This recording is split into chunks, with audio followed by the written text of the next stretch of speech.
Vamos a pasar ahora a nuestra primera invitada de esta mañana, con quien además terminaremos la semana. Está con nosotros Fiorella Jaimes, abogada especialista en Derecho de Familia. Fiorella, ¿cómo estás? Buenos días.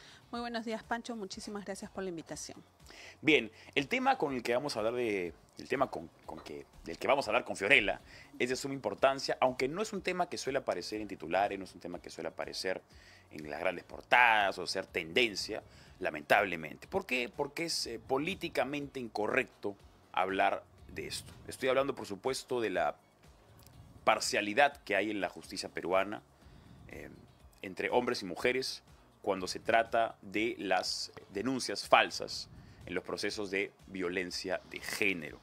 Lo que mencionaba yo, que es un poco la injusticia, ¿no? Para aquellos que conocen un poco, tal vez habrán llevado a un curso básico de leyes, es que la justicia, para ponerlo en términos figurativos, es representada por una mujer que tiene tres características. Y esas características representan justamente cuáles deben ser los principios de la justicia. Es una mujer que tiene los ojos vendados, que tiene una balanza en una mano y que tiene una espada en la otra. ¿Qué significa eso? Los ojos vendados significa la imparcialidad, que todos somos iguales ante los ojos de la ley. Nadie debe ser premiado ni por su sexo, ni por su raza, ni por su edad, ni por su origen nacional, ni por su orientación sexual, nada. Todos somos exactamente iguales porque todos tenemos los mismos derechos ante la ley. Luego, la balanza significa la equivalencia que tiene que haber entre crimen y castigo, ¿no? Tiene que haber una correlación. Por pasarte la luz roja no te pueden condenar a cadena perpetua. Por matar a alguien no te pueden dar una infracción de 15 soles, ¿no? Esa es un poco la equivalencia. Y la espada significa la determinación con que se debe ejecutar la justicia. Y el primer principio que mencionaba, la imparcialidad, se ha visto vulnerado en los últimos años con esta creciente llegada de la ideología de género que se quiere inmiscuir dentro de todos los aparatos estatales, dentro de todos los organismos estatales, incluso la justicia, rompiendo directamente el principio de imparcialidad que debe gozar la justicia. Y esto de acá, nadie sabe mejor que esto que Fiorella Jaimes, quien está con nosotros, ella es abogada, especialista en Derecho de Familia, quien puede tal vez traernos un poco a la verdad que ha sido escondida, porque como mencionaba al comienzo, es algo políticamente incorrecto. Hablar acerca de, oye, un padre ha sido denunciado, pero falsamente, y ni un medio de comunicación va a querer, o no todos, ¿no? Pedir, por supuesto, acá no le tenemos miedo a la censura y a la corrección política, pero la gente no suele darle la oportunidad a los padres que han sido injustamente denunciados por sus, ya sea esposas o parejas, porque acá se presume como mantra que el Perú es un país de violadores y porque, por consiguiente, toda mujer que diga A debe ser cierto y toda mujer es siempre el malo. Así es, Pancho. Es lamentable la situación que pasa en nuestro país porque hay una ley especial, que es la 30364, la cual esta ley está vulnerando derecho de varones sobre todo, ¿no? Porque uno va a la comisaría, una mujer va a la comisaría, dice mi pareja me está violentando psicológicamente, ¿no? No puedo vivir tranquilo. Entonces, esto se deriva al juzgado y el juzgado otorga medidas de protección, sin haberse acreditado las pruebas, sin esta persona haber pasado pues por una evaluación psicológica, ¿no? Para determinar efectivamente la afectación. Y asimismo se valora una ficha, ¿no? Hay una ficha de valoración de riesgo que es manual, ¿no? Que lo va a llenar un policía, pero de la cual si por ejemplo, ¿no? Esta denuncia ya no solo es la primera vez, sino ha habido 3 denuncias, ya sabes que va a venir en el cuestionario, porque es un cuestionario, ¿no? Entonces cada vez las denuncias se van a agravar más. Y eso está siendo mal utilizado, porque sabemos que sí, hay casos reales donde sí existe violencia familiar, ¿no? Pero también hay el otro extremo donde estas denuncias son mal utilizadas. ¿Para qué? Para lograr tenencias exclusivas y no tenencias compartidas, para privar a padres de regímenes de visita, ¿no? O sea, se les quita esa posibilidad de régimen de visita. También los perjudican en el tema laboral, porque hay empresas que ya no los contratan porque dicen eres un agresor. Y cuando esta ley tiene 2 aristas, ¿no? La arista civil, que es la prevención, y la arista penal, que ya es la sanción. Y aquí el fiscal, en su mayoría, decide no formalizar la investigación. Entonces, este padre que ya obtuvo medidas de protección, que tuvo que apelar las medidas de protección, que la sala ante la revisión declara nulas las medidas de protección y luego regresa al juzgado y el juzgado recién emite un fallo donde no dicta medidas de protección, es tiempo. podríamos hablar de un año, y un año en el cual este padre está siendo vulnerado porque no tiene contacto con sus hijos. Sobre todo ese es el punto principal, ¿no? De la separación de parejas donde hay hijos menores de edad y donde se busca hacer un perjuicio de forma directa.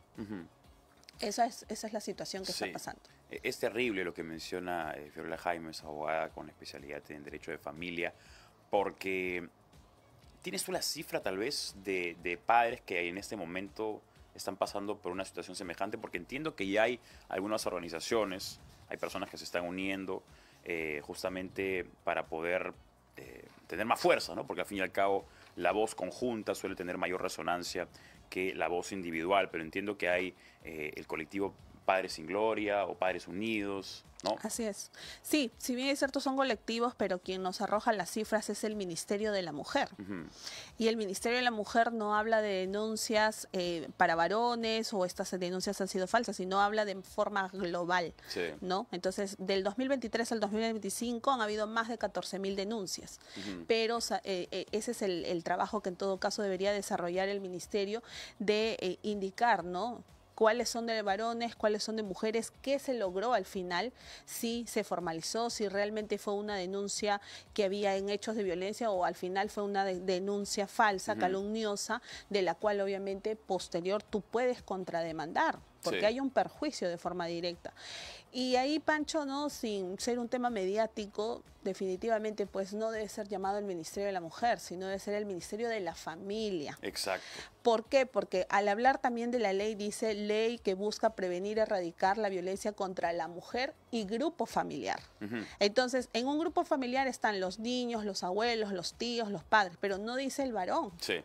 Entonces, desde ahí ya hay una discriminación, se está haciendo la discriminación. Así es. Distinto sería si hablamos de un Ministerio de la Familia, donde hablamos de todos, ¿no? No te estamos dando una preferencia, no estamos viendo el tema de género, sino que estamos abarcando sobre las familias y que eso es al final lo más importante, ¿no? Pero no existe hubo un proyecto en el Congreso, de ahí ya para cambiar el nombre, ¿no? Claro, de ahí ya no se habló más, se dejó ese tema ahí, y entonces pienso yo que sería importante retomar para que se pueda llamar Ministerio de la Familia y no Ministerio de la Mujer. Que lamentablemente la corriente feminista en este país funciona casi como si fueran extorsionadores. Si un medio de comunicación o una empresa se pone del lado de la cordura y habla de esos temas, automáticamente vienen estas ONGs a hacerles un boicot, ¿no? A criticar a la empresa tal o al medio de comunicación tal, por no rendirse ante la corrección política. Entonces la gente dice, prefiero no tocar ese tema, que sea otro el que lo haga porque yo no soy directamente afectado. Pero sí somos directamente afectados porque, como bien dice Fiorella, hay una discriminación que se está haciendo de la justicia.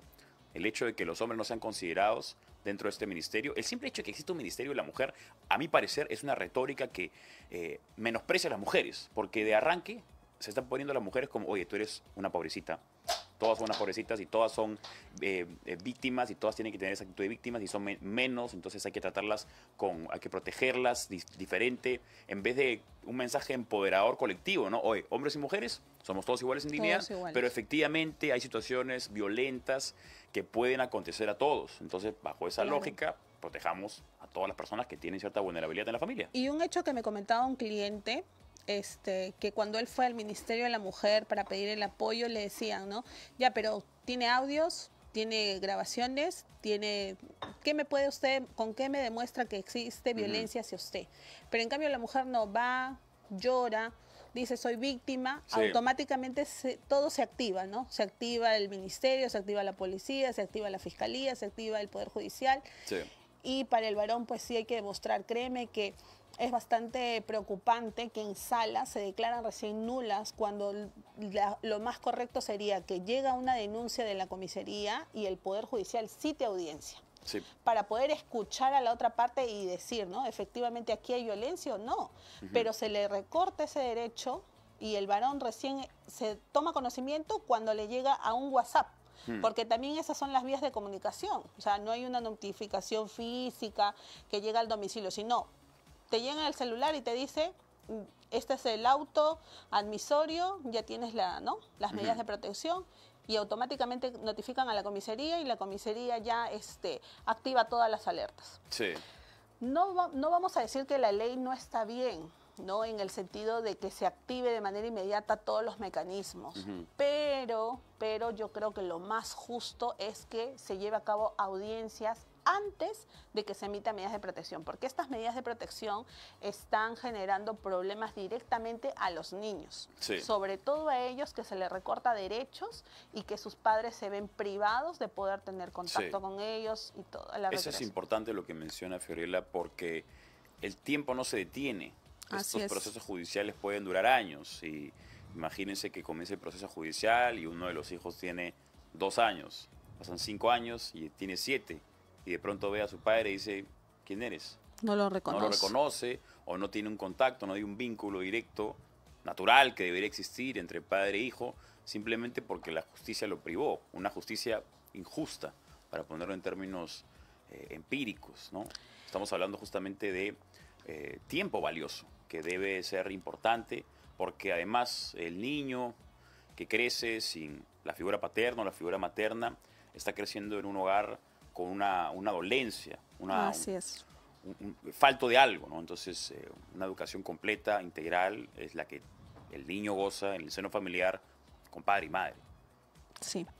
Y también es importante precisar que es un grupo menor, ¿no? Pero también hay padres que son denunciados falsamente por tocamientos indebidos, por tentativa de violación. Imagínate, ¿no? Esos procesos son mucho más amplios, toman mucho más tiempo y al final logran, ¿no? Pero después de 5 años demostrar su inocencia, y como tú precisas, son 5 años que dejaron de tener contacto con sus hijos. Entonces, ante ello es importante también la ley de la obstrucción parental, ¿no? Que también se estaba viendo en el Congreso la obstrucción parental, de sancionar a aquellos padres, porque también hay casos, Pancho, ¿por qué no decirlo?, que son mujeres también falsamente denunciadas. Claro.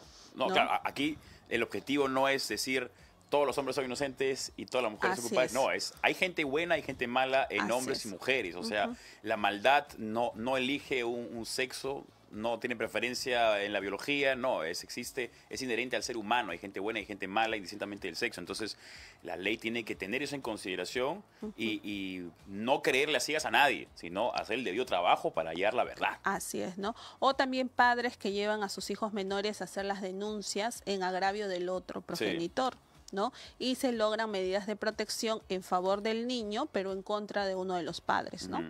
Entonces, sí, hay muchas situaciones que se están dando, pero es importante alertar y llamar la atención, porque solo así se van a preocupar las entidades. Si no, ellos van a creer que lo que están haciendo es algo que está bien, pero sin embargo está mal ante la sociedad. Y ante ello también hoy día va a haber un evento en el Congreso de la República. 3 de la tarde, creo, ¿no? Así es, a las 3 de la tarde, sobre las denuncias falsas, ¿no? Que yo sé que va a tener bastante acogida, porque es una situación que pasa. Y hay muchos padres en general que a veces se sienten solos y que no saben qué hacer, ¿no? Y ante esa situación creen que todo el mundo está en su contra. Está en contra de ellos y que ellos no pueden hacer nada. A veces también toman erróneas decisiones en sus vidas, ¿no? Y la idea es la prevención, prevenir, ¿no? Prevenir, y para eso deben estar las leyes, ¿no? Para evitar que estas cosas puedan suceder, porque no hay una preocupación y, como tú mismo dices, ¿no? O sea, son los mismos de siempre, que sale la noticia de un varón y automáticamente salen 10 más sobre mujeres. Entonces, con eso tratan de opacar la situación que tenemos. Las declaraciones del padre, vamos a escucharlas. Yo también fui víctima de denuncias falsas. Casi 5 años de proceso penal por el dicho de una mujer. Sin pruebas, sin investigación real. Perdí mi casa, señores, mi negocio, mi salud resquebrajada. Me alejaron de mi hijo. Y aunque hoy estoy libre de toda acusación, mi caso sobreseído, el estigma no desaparece. El rótulo de haber sido considerado agresor manchó mi honra por largos años y se sucedió así, sin un debido proceso, sin justicia. Como yo, hay miles de padres inocentes, están aquí, muchos de ellos, miles de padres inocentes que han sido condenados sin siquiera ser escuchados, padres que no están criando y paternando, pierden la vida. ¿Sabe cómo la pierden? Defendiéndose en el Poder Judicial. Padres que no están educando, sino sobreviviendo de algo que nunca sucedió, una denuncia falsa. Esto tiene que parar. No pedimos privilegios, pedimos justicia, pedimos equilibrio, pedimos que ser hombre no sea sinónimo de culpabilidad. Basta de falsas denuncias, señores. Gracias. Buenos días.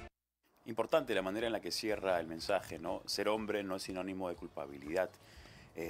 Y qué pena, honestamente, más aún estamos en víspera del Día del Padre, mandamos un saludo a todos los padres, no solamente los padres sin gloria o padres que se ven perjudicados, sino los padres en general, ¿no? Tampoco no hay que ser específicos. Un saludo por el Día del Padre, que es este domingo, ojalá que la pasen en familia, como debe ser con sus hijos.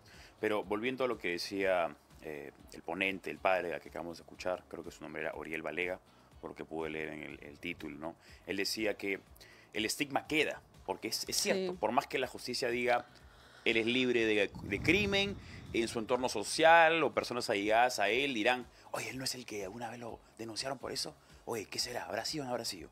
Queda la Sí. suspicacia, queda la mancha, la impronta de que alguna vez fue tildado de agresor. Entonces, eso de ahí es algo verdaderamente con lo que deben vivir las personas. Simplemente, ¿cuál es el error? ¿Cuál es el crimen que cometió este señor? Ser hombre. Ese es el crimen. No, ese no es un crimen, pues simplemente es una característica biológica inamovible de la que nadie puede alejarse, ¿no? Sí, como tú mismo precisas, ¿no? Es una situación que pasan muchos padres y que mencionando justo el día domingo es el Día del Padre. Y bueno, algunos casos son por denuncias, pero otros casos también son porque a veces los privan, ¿no? O sea, van, tocan la puerta, quieren recoger a su hijo, tampoco, ¿no? Madres que no cumplen con este régimen de visitas, que no quieren cumplir con el día que les corresponde por el Día del Padre, y al final son los niños que están en el medio de esta problemática y que no están pensando en ellos, ¿no? Porque al final el día de hoy tienen 5 años y después van a tener 18 y ellos van a poder tomar sus propias decisiones, pero mientras pasa el tiempo, es importante que se puedan tomar las medidas ya. Sí, definitivamente. Quiero agradecer a Fiorella Jaimes, abogada especialista en Derecho de la Familia, por acompañarnos y nuevamente mencionar que el evento de hoy, que está a cargo del despacho del congresista Alejandro Muñante, hombre de la casa acá en Betel Radio, es el día de hoy, viernes 13 de junio, a las 3 de la tarde en la Sala Grau de Palacio Legislativo. Así que las personas que deseen acercarse para poder escuchar esos testimonios y para poder escuchar justamente qué es lo que se puede hacer, qué es lo que se debe hacer para buscar la igualdad ante la ley. Eso es, igualdad ante la ley. No se busca protección a un grupo específico sobre otro, no, simplemente es que la ley sea imparcial como debe ser. Bien, una pequeña pausa. Muchas gracias, Fiorella, por acompañarnos. Gracias a ustedes que tengas también. un buen fin de semana. Una Igualmente. pequeña pausa y regresamos con el general Gastón Rodríguez, ex ministro del Interior, para dar acerca de todo lo que sucede en el plano nacional y también internacional, porque el desquiciado Petro, vamos a llamarlo como es, el desquiciado Gustavo Petro, ha amenazado con que quiere imponer una asamblea constituyente. Se quiere convertir en Nicolás Maduro II. Bien, pausa y regresamos.